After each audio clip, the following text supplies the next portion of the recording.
வணக்கம் உறவுகளே. இப்போ 2 நாளைக்கு முன்னாடி பார்த்தீங்கன்னா சங்கத்தமிழங்கிற ஒரு புறம்போக்கு ஃபேக் ஐடி என்னை ஆபாசமாக சிக்கரிச்சு கேட்கப்பட்டது. ஏன்னு கேட்டிங்கன்னா இராணுவத்தை பற்றி தப்பாக பேசியிருந்தான். இராணுவத்தில் இருக்கிறவங்களாம் சமையல்காரங்க அப்படிங்கிற மாதிரி. இராணுவத்தில் வந்து நிறைய பிரிவு இருக்குது. அதில் அவங்க வேலை வந்து அது தெய்வத்துக்கு சமமான வேலை. அவங்க வந்து அங்கே சமையல் பண்ணுறாங்களோ சேவிங் பண்ணுறாங்களோ அதெல்லாம் பண்ணுறதுனால தான் நீங்கள் வந்து உன்னால் வந்து நிம்மதியாக இங்கே வாழ்க்கையை நடத்த முடியுது, எல்லாத்தையும் நம்மளாலையும் சேர்த்து. ஆனால் அதை ஆபாசமாக பேசியிருக்கான் இந்த சங்கத்தமிழங்கிற பேக்கேஜ்.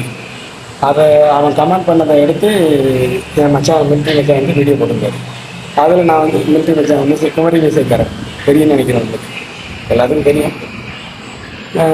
அதில் வந்து நான் கமெண்ட் போட்டிருந்தேன், இவன் வந்து என்னை ஆபாசமாக கமெண்ட் போட்டிருந்தான். அப்புறம் எனக்கு ஈடு கொடுக்க முடியாமல் என்னை வந்து ஆபாசமாக சித்தரித்து வீடியோ போட்டிருக்கிறேன்.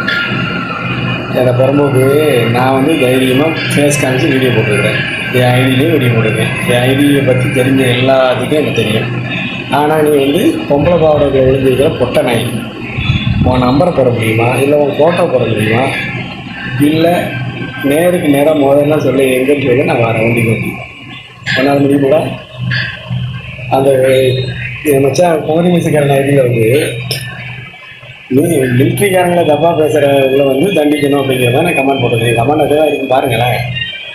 அதுக்கு இவனுக்கு உடனே ரோசம் வந்துடுச்சு. நீ வந்து உன் ஐடியில் வந்து ஒரு லேடிஸை கூட கரெக்டாக பேசுகிறது இல்லை, எல்லாம் தப்பாக எழுதி போட்டுருக்குற. அப்புறம் லேடிஸ் ஐடியில் போனால் ஒரே முத்த சிட்டு தான் போடுறேன். நாங்கள்லாம் அப்படியே தான் பண்ணுறோம். அவங்க வீடியோ பார்க்குறோம், வீடியோ நல்லா இருந்தால் நல்லா கமெண்ட் கொடுத்துட்டு வரோம், இல்லையா பார்த்துட்டு ஒதுங்கி வரோம். உனக்கு எதுக்கு? நீ என்ன பெரிய போலீஸா? அதை பிறந்ததுனாலே மூஞ்சியே காமிக்க திருப்தி இல்லை உனக்கு. நீ எதுக்குதான் அடுத்தவங்க தட்டி கேட்குற?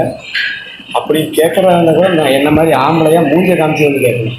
அதுக்கே உனக்கு துப்பு இல்லைல்ல, துப்பு கேட்ட நாயை.